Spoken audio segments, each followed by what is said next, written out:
The Lord be with you.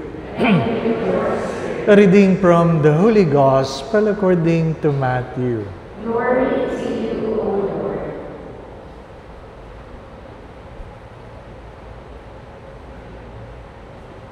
At that time, Jesus walked by the Sea of Galilee, went up on the mountain, and sat down there. Great crowds came to him, having with them the lame, the blind, the deformed, the mute, and many others. They placed them at his feet, and he cured them. The crowds were amazed when they saw the mute speaking, the deformed made whole, the lame walking, the blind able to see, and they glorified the God of Israel. Jesus summoned his disciples and said, "My heart is moved with pity for the crowds, for they have been with me now for 3 days and have nothing to eat. I do not want to send them away hungry, for fear they may collapse on the way." The disciples said to him, "Where could we ever get enough bread in this deserted place to satisfy such a crowd?"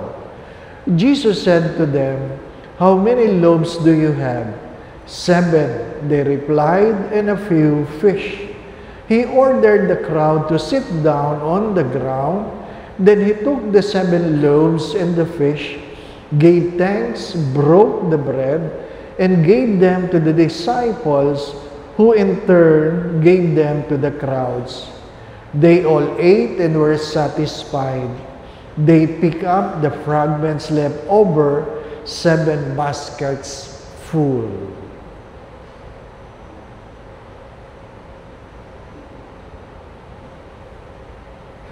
Brothers and sisters, the Gospel of the Lord.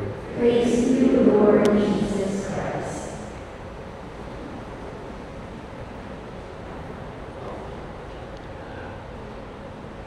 I have a friend, unluckily, he is allergic to ice cream. Allergic to ice cream. And every time we go out, we refrain from ordering ice cream so as not to torture him. But he would console himself by saying, "In heaven, I can eat all the ice cream I want. In heaven, I can eat all the ice cream I want." And sometimes I would say this to him, "It is in the presumption that you will go to heaven." The responsorial psalm said, "I shall live in the house of the Lord all the days of my life." My dear friends, my brothers and sisters, the first reading would even remind us that there are only 2 things we will do in heaven. Number 1, to worship God, and number 2 is to eat. Yun lang ang gagawin natin. Magdadasal at kakain. Hindi ka mag-aalala sa blood sugar, hindi ka mag-aalala sa hypertension, kakainin mo lahat. Pwede. Ano po? O pagkatapos mong kumain, magdadasal na, dasal na naman. Di po ba, no? Yun lang ang gagawin. Kung makakarating ka ng langit. Huwag niyong kakalimutan yung kung na yun. Ano po? Kung. Pero kung maiimpyerno ka, wala kang kakainin. Ano po? Magugutom ka. Di ba? Ano sabi ng mga santo? Find all the reasons that will help you strive to go to heaven. Gaano man kababaw ang iyong dahilan, hari nawa makarating ka sa langit. Di po ba? Dahil hindi naman tayo habang panahon dito. Hindi tayo habang panahon. Kahit gaano kaganda ang simbahang ito, darating ang araw, masisira ito. Di po ba? Kung sino man ang nag-donate niyan, makakalimutan. Hindi kayo habang panahong nakaupo dyan. Hari nawa. Di po ba, no? Hari nawa. Mahirap namang 200 taon, nakaupo pa kayo dyan. Di po ba, no? Ha? Amoy lupa na kayo, nakaupo pa kayo dyan. Di po ba? Hindi naman habang panahon yung lector and commentator. Hindi habang panahon yung pari dito. Bakit? Lilipas tayo. Nakikiraan lang tayo sa mundong ito. Hindi po ba? Dumating tayong walang dala, aalis tayong walang dadalhin. Hari nawa, makapag-iwan tayo ng magandang ala-ala. Maiksi lang ang buhay. Maiksi lang. At palagi ko yung ipinapaalala. Ano po? Na dalawa lang ang pupuntahan natin. Smoking or non-smoking. Di po ba? Naninigarilyo man kayo sa mundong ito. Alam kong ayaw nyo sa smoking area pagkatapos nito. Ang aking tanong ay, ginagawa nyo ba lahat ng paraan na kayo ay makakarating sa langit? Hindi ko naman sinasabing nagmamadali kayo. Hindi po ba, no? Pero, magandang tanong yon. Ginagawa nyo ba ang paraan na makakarating kayo sa langit? Marami sa atin nangangarap ng langit, pero ang ginagawa sa pang-araw-araw, pang-impyerno. Di ba? Hindi mo makasundo ang sarili mong asawa. Hindi mo makasundo ang sarili mong anak. Kanina may nanay na umiiyak, na tinalikuran ng anak. Anong mangyayari? Hindi ka nagbabayad ng utang mo. Di ba? Sa palagay mo, yung inutangan mo, nagdadasal na ikaw ay makarating sa langit? Hindi. Magkikita kayo sa impyerno. Ano po? Ano ang dahilan na hindi ka makakarating sa langit? Habang may pagkakataon. Habang may pagkakataon. Kailan tayo makikipagkasundo? Di po ba? Bagamat mahalaga sa atin ang kainan. Ang hilig nating mga Pilipino kumain. Ha? Kumain na, mag-uuwi pa. Di po ba? Ano? At ang malungkot na kwento doon, yung mga hindi nagdala, sila pang mag-uuwi. Di po ba? Oo, kahit saan. Ha? Sabi nung isang nakikinig sa ibang bansa, sabi niya, naku, Father, kahit dito sa US, ganyan-ganyan. Nagsya-Sharon. Kawawa naman si Sharon, yun lang ang naaalala sa kanya, di po ba? Ano? Ha? Ang hilig natin kumain, ang hilig natin magbalot. At kaya nga po, pag tinatanong ninyo, kumusta ang binyagan? Ano sagot? Di masarap ang handa. Kumusta ang kasalan? Hindi umattend sa kasal, sa reception lang. Marami sa atin ang ganon. At para makatipid ang parokya, kanya-kanyang dala. Di po ba? O magdala ka nito, magdala ka nito, magdala ka nito. O, para wala nang ambagaan. Di ba? Doblehin mo na lang ang dadalhin mo. Kung 40 kayo, 80 ang ulam ang meron kayo kasi dinoble ninyo. Di po ba? No? Yun ang inaasahan mo. Ha? Dumating kayo doon. May mga talagang darating na hindi nagdala. Pero nauuna sa lamesa. Walang gagawin kundi titingnan kung ano ang handa. Ay!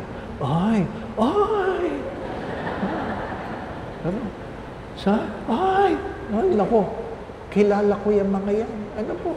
Mayaman, mahirap. Alam nyo, itong malungkot na kwento, sa isang napakayamang parokya, ang isang pari, nag-celebrate ng kanyang sacerdotal anniversary. Ano po? May nagsabi kung ilang lechon ang darating. Dumating lahat ng lechon. Sabi nung nag-cater, Father, may dumating pong matanda. Inuwi ang isang lechon. Ang kapal. Di ba? Ano? Yung iba, kapiraso lang. Ito, buong lechon. Di po ba? Ha? Ano na nangyayari sa atin? Ha? Yung iba naman, pagtingin, bless na, Father, bless na. Amen. Oh, dali-dali, kukuha. Galit na galit sa paper plate. Bakit? Hindi may puno, hindi po ba? Ano? Pero kahit ano, dudublehin, kukunin. Simula dulo hanggang kabilang dulo, ilalagay lahat. Tsak, tsak. Nandun lahat. Nandun lahat. Mamaya, magmamadaling kumain. Sasabihin, ba't ganitong lasa nito? Natural, pinaghalo-halo nyo eh. Di ba? Anong malalasahan mo? Yung minudo, nilagyan mo ng sabaw ng leche flan. Natatawa kayo kasi totoo, hindi po ba? Ano? Yung mga hindi nagdala, yung pang-reklamador, hindi po ba? Makikita mo yan. Habang kumakain ganyan, tinitingnan pa yung katabi kung ano nakuha. Oh. At may nakuha yung katabi, saan mo nakuha yan? Grabe. Akala nyo nalamangan. Di po ba? Doon po nanay, doon po sa dulo. Ay, ba't wala ako niyan? Ano? Pagdating, pagbalik, malungkot. Sa dinami-dami ng nakain, pagbalik, malungkot. Bakit? Hindi niya inabot. Wala na. Pwedeng pahingi. Ay, grabe, mayroon pang activity pagkatapos lang kainan, hindi na makakasali. Nakahiyad na ganyan.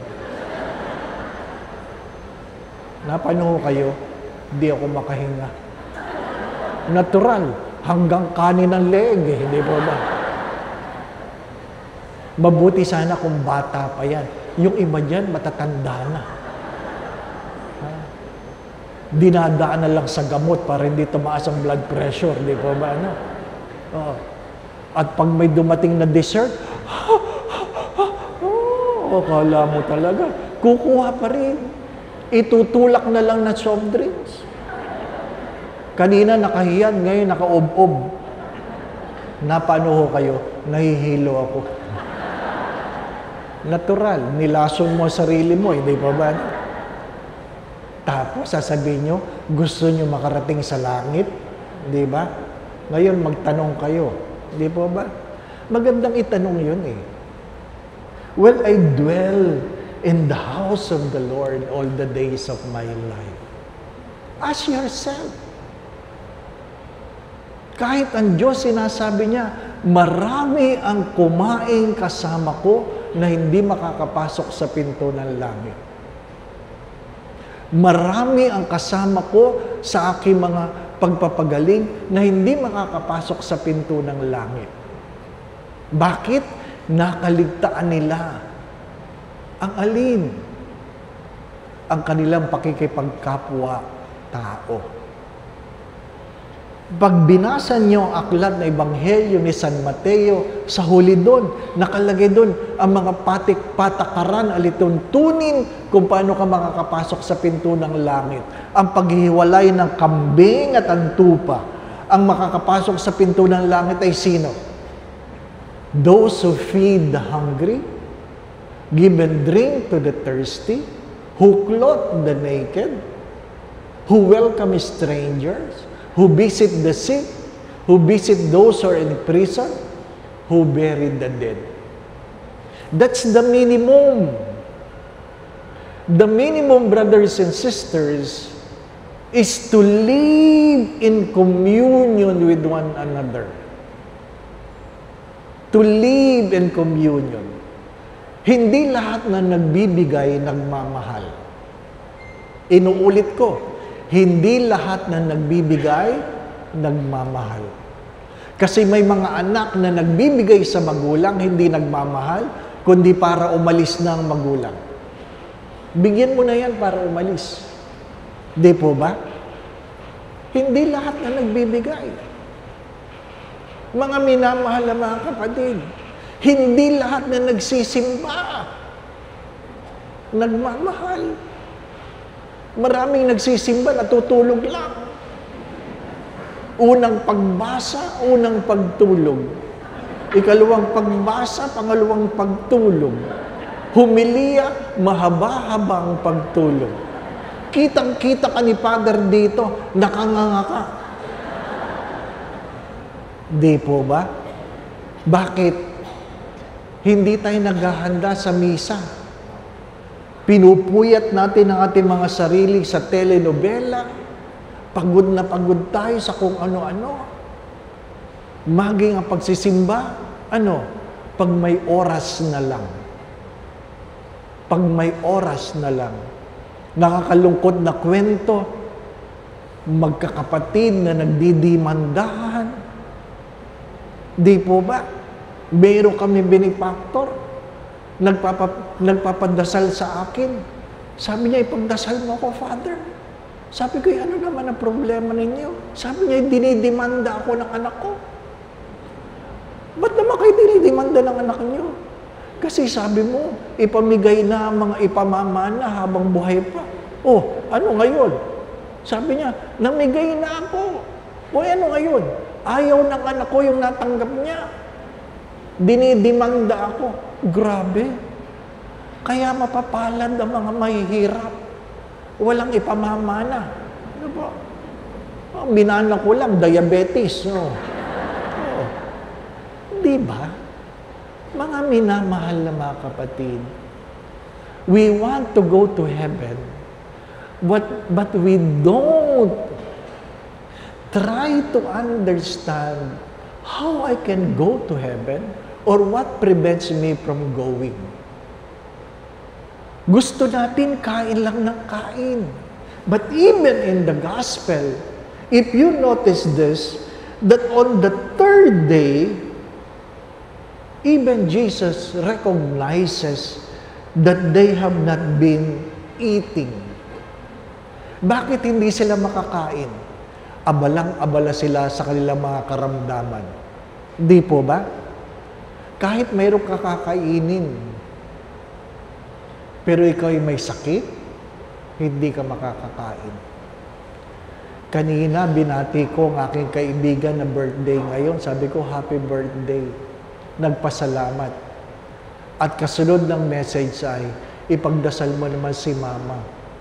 May cancer. How can you celebrate a birthday in knowing that your mother is sick and dying? My dear friends, life is short. And sometimes we fail to understand this. Huwag kayong magagalit sa akin. Pero ito ang katotohanan. Ito ang katotohanan. Tinatanong ba ng mga anak ang kanilang mga sarili habang tinitingnan ang mukha ng kanilang mga magulang na matatanda na? Ano ang tanong? Ilang Pasko na lang meron sila? Di po ba? Kayo, tinatanong po ba ninyo sa inyong mga sarili, ilang Pasko na lang kayo? Ayaw niyong tanungin kasi natatakot kayo. Di po ba, no? Life is only 70, 80 for those who are strong. Next year, 64 na ako. Kung 80, 16 years na lang. Di po ba? Natatakot man, pero ginaganyan mo, 16 years na lang. 16 years. Di ba? Yun nga, 64, mabilis eh. Yung 16 pa kaya, di po ba? Na? Yun ang katotohanan. Pero pag tinitingnan ko kayo, mas malapit na kayo. Di ba? Alam nga namang mauna pa ako sa inyo. Yan ang katotohanan. Hello? Please. Please. Maiksi lang ang buhay. Mahirap yung abalang-abala tayo kung anong kakainin, saan pupunta, magkano kikitain, di ba? Mahirap nun, ang dami mo ng pera. Mangungurakot ka pa. Di ba? Ha?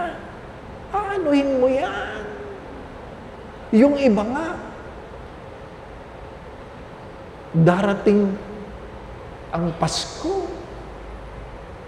na wala man lamang pagsasaluhan, na pinipilit ng gobyerno na pwede kang mag-Noche Buena sa 500 pesos.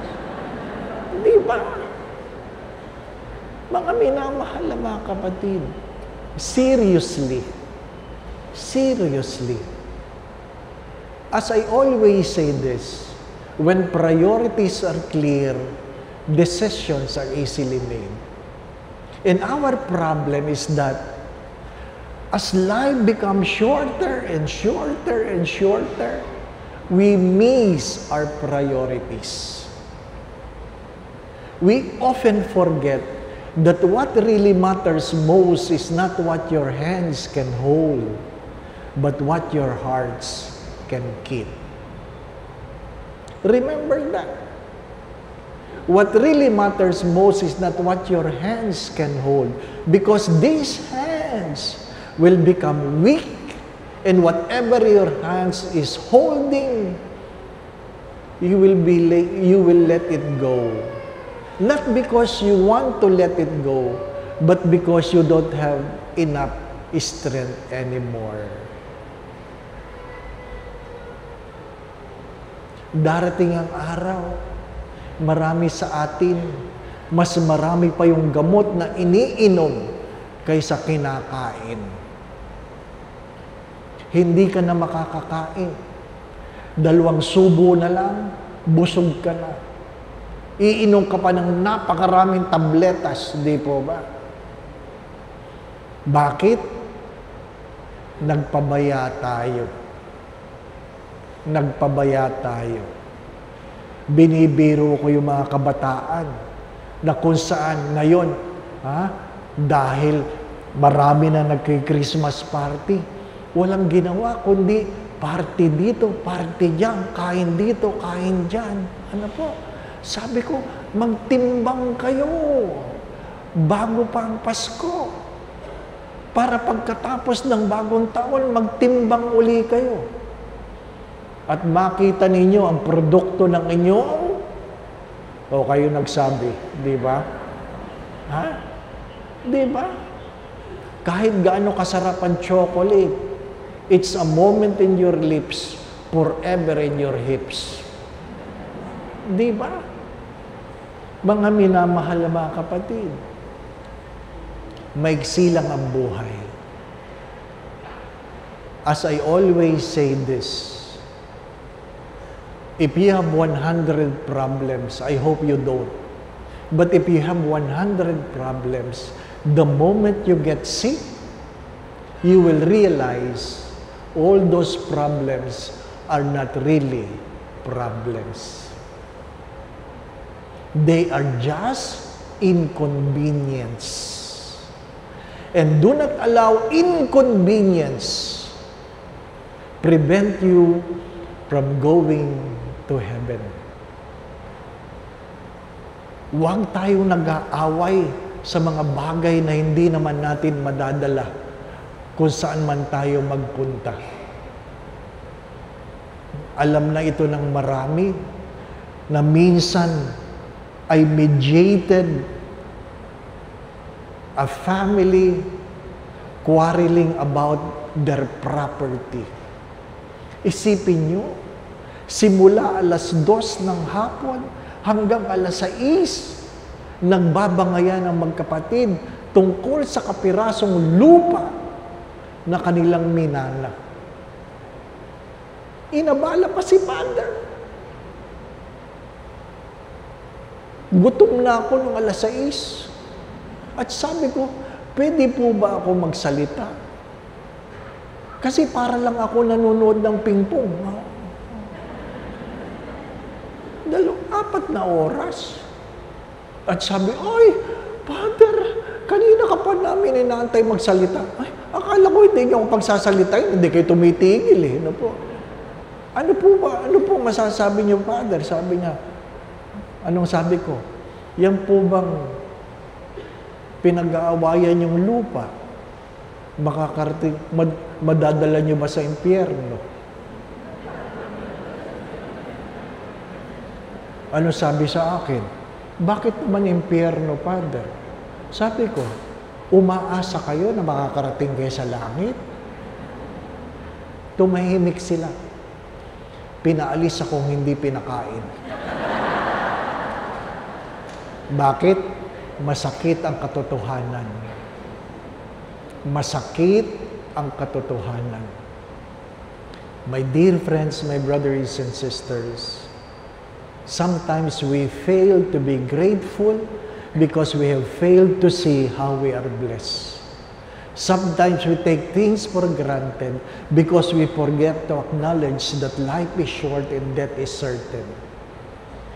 Third, we fail to reconcile because we think we can go to heaven by ourselves. And fourth, we fail to love because we always think of ourselves, forgetting that we are here and at the end, everything will be measured in love.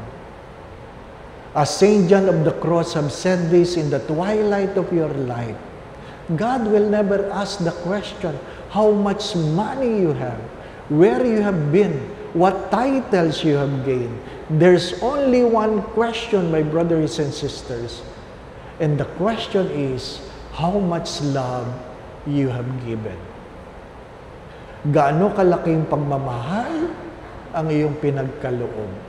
As Mother Teresa of Calcutta have said this, we are not called to do great things, but to do ordinary things with great love. My dear friends, my brothers and sisters, I pray, as the responsorial son have said, that at the end of your life, you will dwell in the house of the Lord forever. But you have to work for it. You have to work for it. When? I do not know. I do not know. I guess nobody is in a hurry. Di po ba, ano? Meron ba ditong nagmamadali? Wala naman siguro, di po ba, ano? Sabi nga doon sa patay, sa misa sa patay, sana, Father, pag may namatay, sana sabay-sabay na lang. Sabi ko, bakit naman? Para wala nang iyakan. Sabi ko sa kanya, nanay, hindi makatao yan. Inimbitahan niyo lang ako magmisa, isasama niyo pa ako. Di ba? Hindi naman tama yun, di po ba? Kung gusto niyong mauna kayo, di po ba? Ako naman, maunawain ako, ladies first. Diba? Let's spend few moments of silence and allow the Lord to speak into our hearts. Make this your prayer.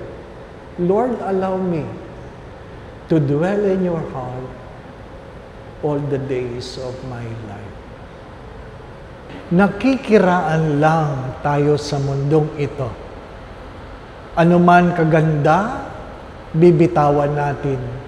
Anuman kapangit, iiwanan natin.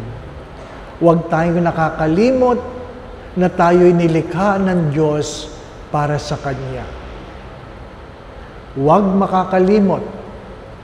Don't ever forget that we were created by God for Him, so that we may be able to dwell in the house of the Lord for the rest of our lives. The Lord be with you. And with your spirit. And may Almighty God bless you and your family, the Father, the Son, and the Holy Spirit. Amen. The Mass has been offered. We continue to love and serve the Lord. Thanks